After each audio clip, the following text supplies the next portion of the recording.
Hey everybody, this is Russ from Retro Game Core. Today we're going to take an early first impressions look at the Retroid Pocket 5. Now I've had this handheld for about 24 hours at this point, and usually in that first day I like to focus on the things that I can grade immediately. That's going to be things like controls and ergonomics and screen and sound. And so those are the things that we're going to primarily focus on in this video, and then after that give me about a week or so to really live with the device and give a full review. Now just about every year Retroid will release a new flagship handheld, and that's the Retroid Pocket 5 here. And this company always does a really good job in finding a balance between price and performance, and so they often become my most recommended handheld. And so previously, anytime anyone asked me what was the best bang for your buck at $200, I always said the Retroid Pocket 4 Pro, their previous handheld. And so like with a lot of other people, I had just figured that the Retroid Pocket 5 would be that much better at the same price point. But I gotta say, what I didn't expect is just how good the Retroid Pocket 5 was really going to be. Not only does it improve upon the Retroid Pocket 4 Pro in basically every conceivable way, but it also sets a new standard when it comes to $200 handhelds. And the crazy thing is that I realized it the moment I picked up this handheld, which says a lot about its build quality.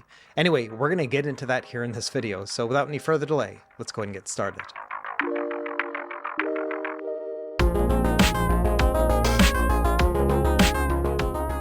Okay, as we jump in, let's do a quick look at these specs. So like with the previous Retroid Pocket Mini, which came out last month, this one has a Snapdragon 865 processor inside. However, this one does have additional RAM. It's 8 GB compared to 6 on the Mini. We've also got 128 gigs of internal storage and a microSD card slot if you want to expand that. And for me, the standout feature of this device is the screen. It's 5.5 inches, 1080p resolution, and it's AMOLED. The previous Retroid Pocket 3 and 3 Plus and 4 and 4 Pro, they all came with a 4.7 inch screen with a 750p resolution. And that was one of the features that always held me back about the Retroid Pocket 4 Pro. I always wished that the screen was at least 5 inches. So now we've got 5.5 and it's OLED. In terms of connectivity, we've got Wi-Fi 6 and Bluetooth 5.1, and the USB-C port is also capable of video out at 1080p 60 frames per second. In terms of OS, it's running Android 13, but it's also capable of booting into Linux, which we will show in this video. And then finally, it's got a 5,000 milliamp hour battery and a 27 watt fast charge input. Now, in terms of pricing, it has gone up a little bit. It's now $220 when previously it was $199 for the Retroid Pocket 4 Pro. And also bear in mind that this does not include shipping, so it will cost a little bit more to get it shipped to you. In terms of colors, we have 4 different options: black, white, GameCube, as well as 16-bit. The one I'm testing today is the 16-bit model, but I have a black one coming as well, which hopefully will get here in time for me to make my final review. Now, as we dive in, this is a review unit sent over from Retroid. But like always, all opinions are my own. They're not seeing this video ahead of time, and no money was exchanged in any way. But of note, this is a pre-production unit. They're not going to start shipping for about another 2 weeks. So the Android build on this test unit is not the final version. Now inside the box, we've got a quick start manual that really is just a diagram and specs. In addition, we've got a USB-A to USB-C cable that is branded with Retroid Pocket on it. And really that's about it. So let's take a look at the handheld itself. And like I mentioned in the intro, I knew immediately when I picked up the Retroid Pocket 5, there was something special about it. And I think there are 2 things going on here. Number one, it feels like the plastic that they're using, like the shell itself, is a little bit thicker than it was previously. A lot of these other handhelds, especially those that have ergonomic bumps on them, have a more hollow feeling to them. But the Retroid Pocket 5 feels dense without being heavy. And the other component that makes it feel unique is the fact that we have this glass panel on the front, but then those ergonomic bumps on the back. And I think that this additional plastic right here gives it more weight on each of the ends. And so when you hold it, it feels really balanced. The center still feels a little bit heavier than the outside, but not by much. And that weight distribution really kind of lends itself to being more professional feeling. It feels almost like a mini Steam Deck, if that makes any sense. And so that's what I mean when I say I immediately knew that something was up about the Retroid Pocket 5. As soon as I picked it up, I was like, oh man, this really shouldn't feel so good. Retroid as a company has kind of always had a reputation of feeling a little bit like a toy, and this one doesn't really feel like that. Anyway, that was my first impression when picking up the device, is that the weight is really well distributed, and I also like the fact that the plastic itself feels a little bit more dense. Now, another element that leads to that premium feel is the back. Let's talk about the texture of the ergonomic bumps first. And they have a gritty and bumpy texture to them, and it feels really good. It's just enough to really let you know that you can grip onto this handheld. There's a similar bumpiness on the shoulder and trigger buttons, but it's not quite as pronounced. And I think this little detail of having that bumpy texture on the back just makes it a more tactile feeling device overall. And so as soon as you pick it up and you wrap your hands around it, it's almost like a statement to you from the company itself. They're basically saying that, hey, we've been making these things for a while, and we bet that you would really like this gritty texture. And sure enough, I really do. Now, in addition to the gritty texture around the ergonomic bumps, the plastic texture on the rest of the device also feels good. It feels very similar to the slightly gritty plastic that was on the Retroid Pocket 4 Pro shells, and so I really like this feeling. And so that's my second impression, is that the plastics on the back, the gritty bumps as well as just the overall plastic, feels very good in the hand. And then finally, to round out my third impression, this also has to do with texture, but this time on the front. So this device, like the Retroid Pocket Mini, has a full glass front on it. And this also goes hand in hand with that premium feel. So if you can imagine, we've got a variety of plastic textures here, which really just enhance the overall feel. We've got this gritty bump, then this nice gritty plastic, and then finally this smooth edge on the front. And the combination of all three of these textures gives you kind of a bit of a sensory feeling, just in the grittiness and the smoothness. It all comes together nicely. And there are a couple additional touches as well that are not found on the Retroid Pocket Mini, but they are on the Retroid Pocket 5. The first is that the buttons of the D-pad have a cutaway around the glass, and so you're going to be touching plastic on plastic instead of plastic on glass. And personally, I prefer this feeling over going directly on glass. I like the plastic on plastic feel. It's a little bit more retro. We saw a similar concept with the original PS Vita. This one was also all glass on the front, but had cutaways for the controls. And so that's my third impression, kind of wrapping all three of these together, in that it's all about the texture and the weight and the distribution and everything else. This just feels like a really well-balanced handheld, a lot more than you would find from most other manufacturers. What's crazy is that it is a night and day difference between the Retroid Pocket 5 and the Retroid Pocket Mini. This one definitely feels like a toy, whereas the 5 feels just more sleek and premium. And I think that makes it even more compelling as a handheld, because at $200, this has always been like a mid-tier handheld, but now it is a mid-tier performance handheld that feels like something a lot more premium. Okay, let's briefly go over the controls. We'll start with the D-pad. Now, this is using a PS Vita style D-pad, the same that Retroid has been using for the last couple years now. Either way, these are a dome switch connection that have a nice soft click to them, and I always have liked these. The D-pad itself is on the small side, but you still have a lot of pivot. Now, when it comes to my standard Contra test, this one kind of passes and fails it. If you were just to press down on the D-pad and then rock it left and right, you will see a little bit of diagonal movement, but not much. But the important point here is that because it is a dome switch, you will get a tactile click feedback anytime you press it too far. And so it's a totally different feeling than a rubber membrane D-pad like on a Super Nintendo controller. This one's a little bit more clicky and precise. And so I'd still be able to play a game like Contra, where diagonals can be a matter of life and death. I still can feel the difference between the two as I'm playing. Another great example would be Celeste, which I would consider to be a precision platformer. In this game, it's very important to hit the diagonal when you want to, and then to miss it when you don't. And just in a few minutes of playing this game, I felt like I was a superhero. I could press the directions exactly where I wanted to. And so this, combined with the 5.5-inch 1080p OLED display, almost makes it a perfect device to play Celeste on. And finally, as our last example, let's do Street Fighter 3 Third Strike. So this is a game where it's important to hit the diagonals when you want to. And the way I like to test this is by doing Hadoukens and Shoryukens and Hurricane kicks. And it took me a moment to get used to the feel of the D-pad and the amount of pressure I needed to give it, but after that, yeah, absolutely no problem playing these types of games. So I think this is really a winner when it comes to D-pads altogether. You can play everything from precision platformers to fighting games, and it's all going to be very clicky and precise. And really, no surprise here, it's been a similar D-pad experience across all of the other Retroid devices that have used this setup before. Okay, let's move on to the analog sticks, and these have also been used for quite some time on Retroid products. These are Hall sensor sticks that have a nice wide range of motion despite being very small sticks altogether. And so they've got a nice full range of motion without having to stick out too far from the shell, and so I think these are almost perfect when it comes to a smaller handheld. And because we've got magnetic Hall sensors, they are super precise. If I use a gamepad tester app like this, I can move it around in any direction I would like. And so this is a true analog input, so it'll make it really good for games that have a true analog style to them. I'm thinking of games like PS1, Nintendo 64, GameCube, PS2, all these are going to feel great. Now, one thing worth noting is that this is a D-pad centric device. The D-pad is up top in line with the face buttons. And I think in most respects that'll be fine, but when playing certain games, especially twin stick shooting games, this can feel a little bit awkward if you're not used to it. Given that it's a more rounded handheld and that we have ergonomic grips on the back, it does feel more natural and easy to use compared to something like the Retroid Pocket 4 Pro. It's still not quite as comfortable as I would like, but I think it can get the job done.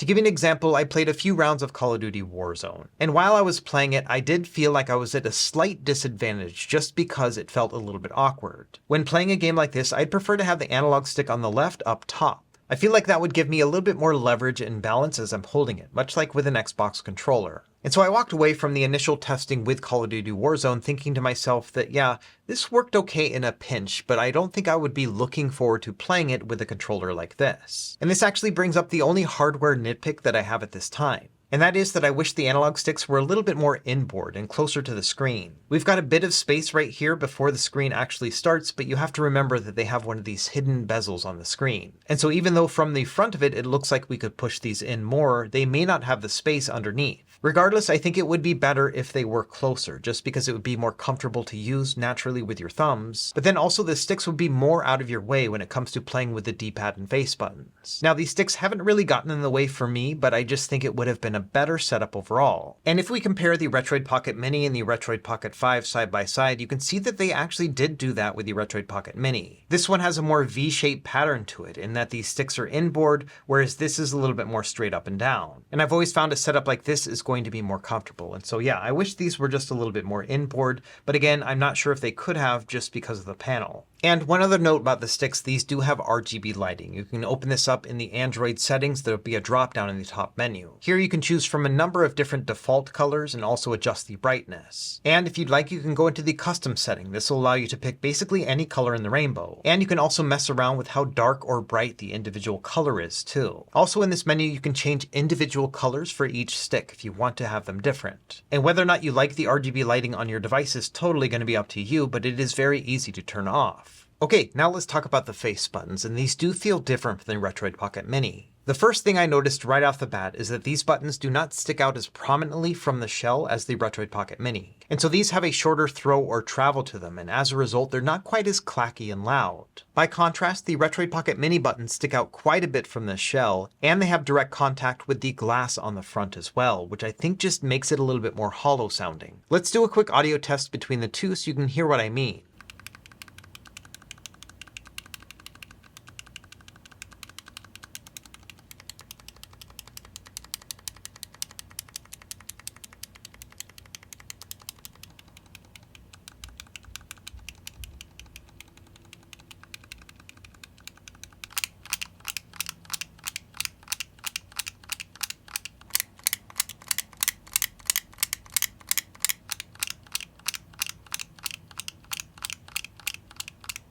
So I would say altogether, the Retroid Pocket 5 buttons are about 25% quieter than the Retroid Pocket Mini buttons. Now, I wouldn't say that they are quiet buttons, but they are at least quieter. So let's take a look at the other buttons on the front. So we have a start and select up here, then we have back and home, both Android function buttons. These ones are micro switchy, so they're a little bit clicky, but not too loud.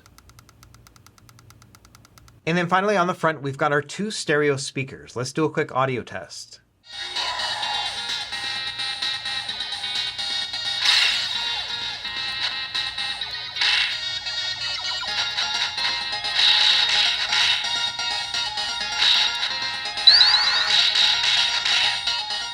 Okay, right off the bat, I like the fact that they are front firing. I feel like the music is just more immediate and right there in my ear. I was also worried a little bit about their placement and that I would cover up these speakers, and I think I do a little bit, but not that much. It definitely doesn't get to the point where I feel like I'm muffling the sound in any way. Finally, when it comes to the quality of the audio, I think it is pretty great. The high and mid frequencies are very clear, and so you can hear that separation there, but then also the bass seems a little bit more rich than usual. I think this has to do with those ergonomic grips and the fact that we have a little bit of space for the music to work with. Either way, I think that for this price point, this is a pretty good sounding machine. If you look at the Retroid Pocket 4 and a couple of the others before it, we had down-firing speakers. And so back then, all the music would kind of travel up from your hand and up to your ear. And I didn't ever think it was great. And so just having front-facing speakers versus having them on the bottom is a big improvement for me. Now looking up top, it's pretty bare bones. We have our volume up and down, then our power and sleep button. So let's talk about the shoulder and trigger buttons, which are very similar to what they were on the Retroid Pocket 4 Pro. So the shoulder buttons are a micro switch, so they are a little bit clicky, but they are dampened by a rubber bumper. They're also easy to press down on, so I don't really have any issues with these shoulder buttons at all. I think they're good. Now the triggers are an analog input and they're slightly larger than they were on the Retroid Pocket 4 Pro. And they feel pretty good for their size, but they also have a somewhat shallow travel to them. I think it makes sense because this is supposed to be, a portable or travel-friendly device, so it's not going to be like a full-on controller. You also have to bear in mind that not every single game is going to benefit from a full analog input. There are many systems like PS1, PS2, Dreamcast, Nintendo Switch, which didn't have analog input. And so I think having a shallow travel is just kind of splitting the difference between the two. Now going into my gamepad tester app, you can see that I can still get a full range of motion. So if I want to go only to 50%, it's still very easy to do. So let's take a look at the bottom. So we have a USB port for video out as well as charging. Then we have our headphone jack and then an SD card slot. Now I've already put my card inside of here, but one thing worth noting is that it sits nice and flush with the rest of the shell, which is not something the Retroid Pocket Mini did. And then finally, let's take a look at the back. So we've got a huge air intake here in the center, and then above that we have the exhaust. And really that's about it, other than a Retroid Pocket logo here embossed on the bottom. Okay, next let's talk a little bit about the overall size of the Retroid Pocket 5 so you know what to expect if you plan on getting this. To start, I love the 5.5-inch screen right here. I think it looks really good and takes up a lot of the handheld space, making it look very premium. And to give you an idea of what size screen we're talking about here, it's about the size of a standard smartphone. For example, here's my iPhone 15 Pro, which is set at a 16:9 aspect ratio, and you can see they're about the same size. And so this device literally feels like a phone with the controls already attached to it. Now in terms of size comparison, we should start with the Retroid Pocket Mini versus the Retroid Pocket 5, just because you might be considering getting one over the other. And you can see here that the size difference between the two is pretty significant. For me, the Retroid Pocket Mini is a pocketable device, but the Retroid Pocket 5 isn't quite there. They are both somewhat thick devices because of those ergonomic bumps, and I think that really only comes into play with the Retroid Pocket 5 because this one is also quite long. And so it feels both longer and thicker than your typical phone, and depending on the size of your pocket, I don't think you're going to be able to fit it. Instead, I would just consider the Retroid Pocket 5 to be a very compact and portable device, but not quite something that most people will throw in their pocket. Now, one stark difference I found between the two is when playing 4x3 content. The Retroid Pocket Mini has a 3.7-inch screen diagonally, and it's 4x3, which means that 4x3 content like this Super Nintendo game will fill up the whole thing. By contrast, the Retroid Pocket 5 is going to be 16:9, which means that you will have black bars on each side. But because the Retroid Pocket 5 screen is now 5.5 inches, that gives us nearly 5 inches altogether of 4x3 content. And so the size difference between the two when playing 4x3 games is very significant. And it is a bit paradoxical because I think that having a 4x3 system is the ideal way to play 4x3 games. However, when comparing the two side by side, I can easily just pick the Retroid Pocket 5 because it's a bigger display. That was one of my nitpicks about the Retroid Pocket Mini, is that I wished it was a little bit more than 3.7, at least 4 inches. And so I'm going to leave this for the final review, but I think that after about a week of playing around with it, I will probably prefer to play 4x3 content on the Retroid Pocket 5 over something that plays it natively like the Retroid Pocket Mini. Because 4.5 inches of 4x3 content still looks really good, and I don't really mind these black bars on the left and right. And I also think that having a black device would make this look even better, because this bezel would just flow directly into it. Because this is an OLED panel, that means these blacks are really dark, and so it'll probably just go right directly into the case. And so that's one of the reasons why I'm hoping to get the black model before I make my final review, because I think that if you're going to be playing 4x3 content, the black model will probably look the best. Either way, in terms of size, I would call the Retroid Pocket 5 a portable but not pocketable handheld, and there are many other handhelds in this category. I like to think of these handhelds as companion devices to something big like the Steam Deck, which is just a little bit more unwieldy. Either way, let's keep going down and compare them against other retro handhelds of a similar size. Next up, we have the Retroid Pocket 4 Pro. You can see that the Retroid Pocket 5 is a little bit bigger, but not by much. And that's crazy considering the fact that this screen is almost 1 inch larger diagonally. It really goes to show how big and prominent the bezels were on the Retroid Pocket 4 Pro. Not only that, all of the additional space that's on the Retroid Pocket 5 just makes it that much more ergonomic, and I think it's well worth it. Now, if we want to go up even larger, then we have the Odin 2. Now, this one has a 6-inch screen, but quite wide bezels when you compare it against the Retroid Pocket 5. Now, personally, I think that the Odin 2 is one of the most comfortable handhelds that I own in the Android space, and so this one I still feel is more comfortable than the Retroid Pocket 5, but it's amazing how close they are. I expect that we're going to do a lot of comparisons between the Odin 2 and the Retroid Pocket 5 in my final review. Let's keep going with the original Odin Pro. So this one also had a 6-inch screen, and you can see is quite a bit bigger than the Retroid Pocket 5.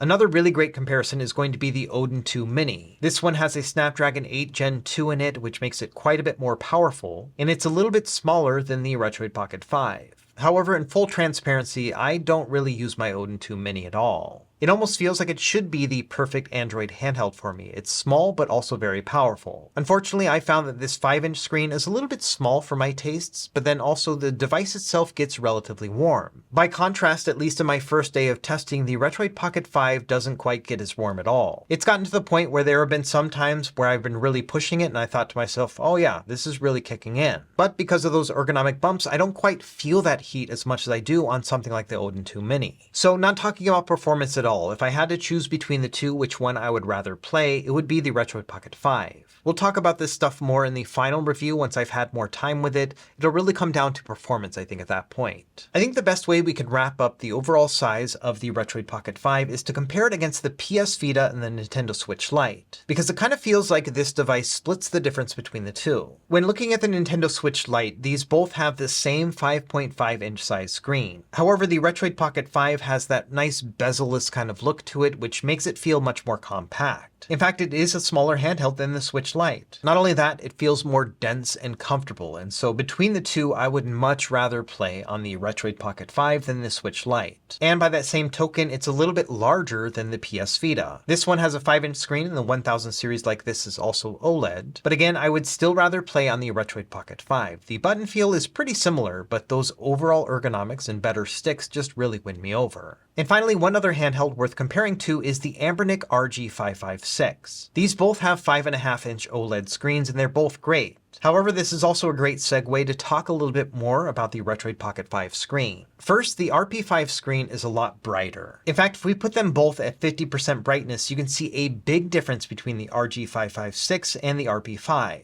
I would say the Anbernic is about 25% dimmer at this 50% brightness. In fact, to get them to a similar brightness level, you have to bump up the RG556 to about 75% brightness. And even then, it doesn't quite pop as much as the Retroid Pocket 5, which is ultra saturated. It looks beautiful. In addition, the color balance between the two is different. The Retroid Pocket 5 is a little bit more warm, whereas the RG556 is cooler or more blue. Now at full brightness it's an even more stark contrast. The RP5 gets so bright that it almost looks a little bit washed out in a darker environment like here in the studio. And it's also way brighter than the Anbernic RG556. Along those same lines, when we go down to minimum brightness, you can see that the RP5 gets darker. If we turn off the studio lights, you can see that the RG556 is still a little bit visible, whereas the RP5 just isn't there. This means that if you want to play in a dark environment, the Retroid Pocket 5 will probably be your better bet. In the end, I still think the screen on the Anbernic RG556 is good, but it's definitely not as good as the Retroid Pocket 5. In basically every side-by-side comparison, I preferred the RP5 screen. So long story short, I think the Retroid Pocket 5 might be one of the best OLED displays I've ever seen in an Android handheld. And the fact that we can get this for around $200 to $220 is kind of amazing. And the screen gets so bright that even in full daylight, like right here in direct sunlight at full brightness, I can still fully play this game. Many other handhelds would just look completely black in the same environment, but you can see this is perfectly playable. So I think it just goes to show that the Retroid Pocket 5 is going to work well in many different environments. Now another question I got a lot pertaining to the screen is whether or not it had some of these same scaling issues that we've now discovered with the Retroid Pocket Mini. And if you haven't followed along on Discord or Reddit, let me just bring you up to speed real quick. So it turns out on the Retroid Pocket Mini screen, there's some sort of scaling issue happening at the kernel level. The resolution of this display is 1280 by 960, and apparently at the kernel level, something's happening where it drops it down and scales it to 928p instead of 960p. From there, when it boots into the OS, it scales it back to 960p. And when you scale down hardware like that and then bring it back up, it isn't a one-for-one. Basically, it creates a bit of a blur. And the way this manifests is that in certain shaders, it will create some sort of strafing happening across the screen. And the reason why I didn't catch it in my review is I didn't use any scanline or CRT shaders to really test out the screen. Because it's such a high resolution, I just kept everything at a close to integer scale. But at this point, the Retroid engineers have identified the problem and they are hoping to have it fixed here relatively soon. And so the big question that came to me is whether or not the Retroid Pocket 5 would have the same issue. To start, I'm going to try to briefly illustrate that point on camera. It is very hard to see without the naked eye. But here we are in the Retroid Pocket Mini running it interscaled with a Z-Fast CRT shader. But this is a scanline shader, and you might be able to see above the word Mac that the lines are not quite adding up. Again, it's going to be very hard to see, especially after YouTube compresses this video. Now, by contrast, here is the Retroid Pocket 5 with these same settings, and the scan lines are perfectly balanced. So it does look like the Retroid Pocket 5 screen does not have any of these scaling issues at the kernel level like it does on the Retroid Pocket Mini. Here's a side-by-side comparison between the two, with the Retroid Pocket Mini on the left and the RP5 on the right. And so I'm hoping that you will see that the scan lines on the left are not quite as balanced as they are on the right. And so this is the issue that is showing up on Reddit and Discord, as people using these scanline shaders and not liking the result. I also tried to capture it with my macro lens. We'll start with the Retroid Pocket 5, which is nice and perfectly balanced. And then moving over to the Retroid Pocket Mini, you might see that it is a little bit unbalanced. Long story short, you may not notice this, or you may not care about it, but I did want to show that in case you do.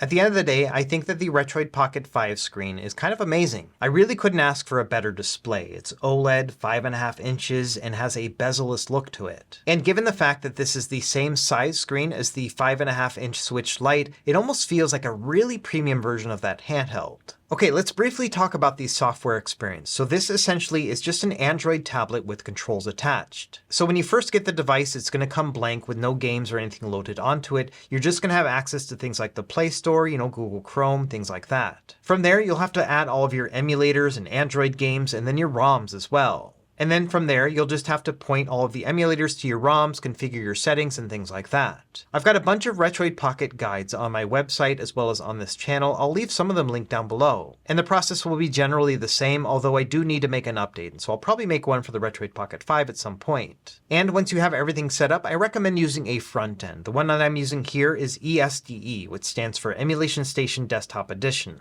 And so this gives me access to all of my different systems, and then I can play my games from here. This gives the device a very console-like feel, and so I just like this overall look. And like I mentioned, I'll leave links down below for both Retroid Pocket and ESDE front-end guides. Now let's briefly talk about some emulation performance stuff, but I will leave a lot of this for the final review. For now, I just kind of want to go over some of the main systems and experiences that you can expect with the Retroid Pocket 5. To start, like I said, with 4x3 content, it's going to look great here. Yes, you'll have black bars on the left and right, but it's also OLED and looks amazing. And I think having nearly 4.5 inches of screen real estate to work with 4x3 content is pretty great. Now, wider systems like Game Boy Advance are going to look even better, because this is going to take up more of the screen. And so this will also be an excellent solution if you are looking to focus on things like Game Boy Advance. And once you get up to the 3D era, things like Nintendo 64, Dreamcast, PS1, many of these games have widescreen hacks. And so these games are going to be able to take up the full screen, and it looks amazing. It's almost like remastered versions of these old games. And the Snapdragon 865 has plenty of power, so you'll be able to upscale these all to 1080p no problem as well. Let's also briefly test some of the more challenging systems. I know everyone's asking about these. Let's start with PS2. So I'm running these games at a 2.5x resolution. This will give us an internal resolution a little bit over 1080p, which means that it's going to fill out all the pixels that we have available. I did a lot of testing on the Retroid Pocket Mini with this system as well, and the performance here is going to be just about the same. There might be a couple more performance demands on this screen in particular, just because it does have a little bit more pixels to work with,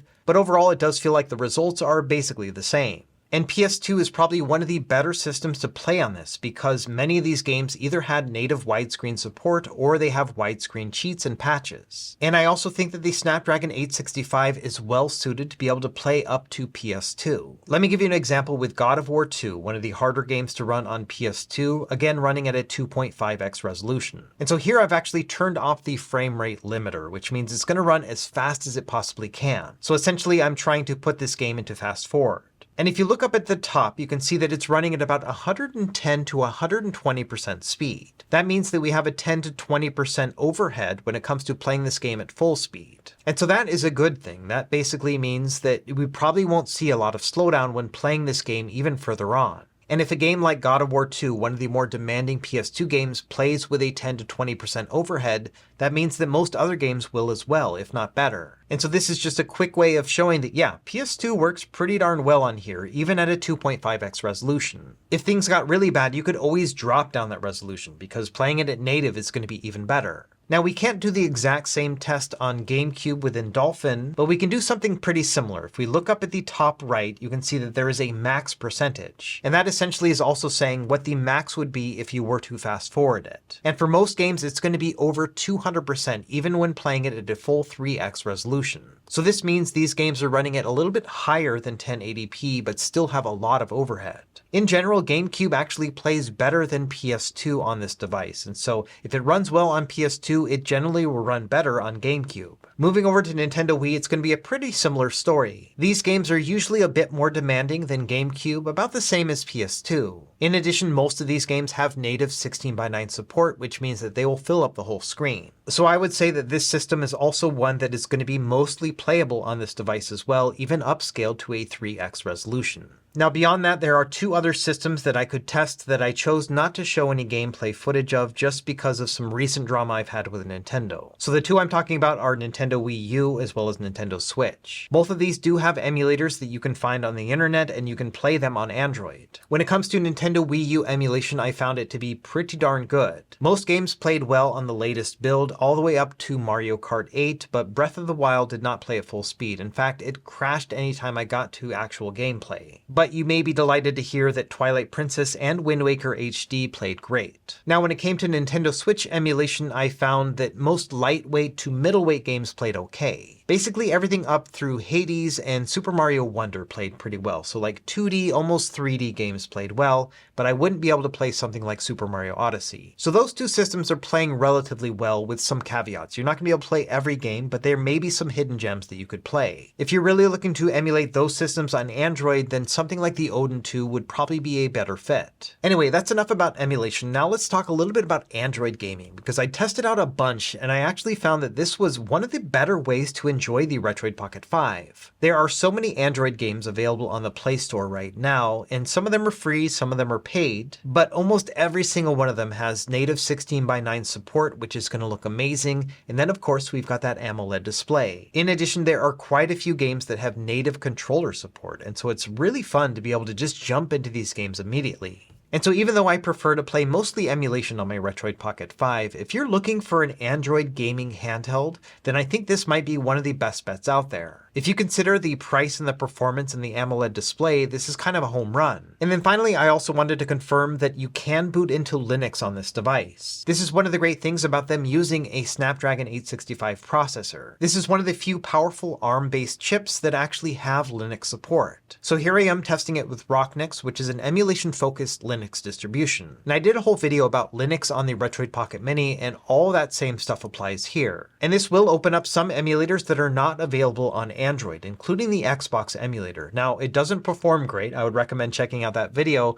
but it's still cool that it actually will play. Probably one of the biggest draws for me is the fact that we can run ports via Portmaster. This allows us to play a bunch of PC games on a handheld that's primarily made for Android. And so instead of trying to emulate games like Celeste, I can just play it natively. In addition, I can play the PC versions of certain games like Shredder's Revenge as well as Stardew Valley. And so I think just the fact that we can boot into Linux on the Retroid Pocket 5 basically doubles the amount of potential that it has. Now we can take advantage of the best of both worlds between both Android and Linux, and I think that's amazing. Okay, as we start wrapping up, I have three main questions I want to try to answer before I finish my final Retroid Pocket 5 review. And I think that one of them I can answer right now, and that the other two I can kind of talk a little bit about, but I think it's going to have to wait for that final review instead. So the first question has to do with the Retroid Pocket 5 versus any other previous Retroid Pocket model. Say, for example, you've got the 3, 3 Plus, 4, or 4 Pro. And so the question here is whether or not it's worth upgrading if you've got one of the older models and you're thinking about getting the 5. And I think this might be the first time that I've ever given a full out answer here, and that is that yes, I think that even if you have the Retroid Pocket 4 Pro, it is worth upgrading to the 5. It is that big of a jump. Now I say that with a bit of a caveat because I don't think it's $220 better. However, if you're willing to sell your Retroid Pocket 4 Pro, say for example you go on the used marketplace and maybe you sell it for like $100 and $120, that means that buying the Retroid Pocket 5 is really only going to set you back an additional $100. And I think in that regard, yes, I think it's worth $100 more to get something like the RP5 over the RP4 Pro. Now $100 is a lot of money, but still, this screen, the overall feel, and just the weight and the balance of it is something you have to feel to really believe. And so this is a very easy answer for me. I think that it is worth the upgrade from any of the previous Retroid Pocket devices to this one today. Now, of course, whether or not that's within your budget is all going to be up to you, but I would say that yes, it's a little bit more expensive, but worth it. Now, the next question I posed is whether or not the Retroid Pocket 5 is going to be worth it over the Retroid Pocket Mini. And in this case, I think it's all going to be about the size and the screen. If you are looking for something smaller and you want something 4x3, then obviously the Retroid Pocket Mini is probably going to be a better fit. I honestly think that if the Retroid Pocket Mini had a 4-inch display, I would probably be split between these two. But for me, given the fact that we have such a nice 5.5-inch screen on a device that still feels very compact, I definitely prefer the Retroid Pocket 5 over the Mini. I still need another week or so of testing to be definitive about that, but for me, I think if I had to choose between the two, even though I love playing my classic games on a 4x3 screen, I would still play on the Retroid Pocket 5. Not only that, the Retroid Pocket 5 just has a lot more things that it can do. It can obviously play all those widescreen games, things like PSP are going to look amazing here. In addition, I think that Android games are just going to be a lot more fun on this display, and you can do things like playing OLED movies as well. And then of course, if you wanted to play something like Wii U or Switch that has a 16:9 aspect ratio, it's just going to be a better fit on this handheld as well. And then finally, the question that's been weighing heavily on me over the past 24 hours is the Retroid Pocket 5 versus the Odin 2. As you may have seen from my other videos, the Odin 2 has been my favorite handheld for over a year at this point. And I think I just need a little bit more time to assess this because there are so many different variables here. The battery size, the screen size, the overall comfort, as well as the performance. And it's hard to say whether or not all of the benefits of the Odin 2 are worth that additional $100+. So I think this is one we'll just have to answer another day. After all, this is only an impressions video. It's not a full-on review, even though it is getting rather long. So anyway, that's about it for this video. I think that we have a few more things that we need to test, including things like battery life and video out and docked performance. We'll save that for the final review. And I'll also do a roundup of different comparisons at different price points to see whether or not the Retroid Pocket 5 is the perfect fit for your particular use case. As it stands, just from my impressions alone, I am super excited about the Retroid Pocket 5. And to be honest, this is something that I didn't really expect. In full disclosure, I did not pre-order a Retroid Pocket 5. I ordered a Retroid Pocket Mini because I thought that was unique and new to the whole space, but I thought that the Retroid Pocket 5 would just be a better version of the Retroid Pocket 4 Pro. And don't get me wrong, it definitely is a better version of the Retroid Pocket 4 Pro, but I underestimated just how good it is. And so to put that into context, this is the first Retroid Pocket device that I have not pre-ordered since way back in like the Retroid Pocket 2 days in 2020. This is the first one that I thought was skippable. And here I am just one day after first testing it saying that holy crap, what was I thinking? Because this is kind of amazing. Anyway, at this point, I am just gushing, so I'm gonna get out of your hair here, but be sure to like and subscribe if you haven't already. That way you'll get notified when I make my final review. And as always, thank you for watching, and we will see you next time. Happy gaming.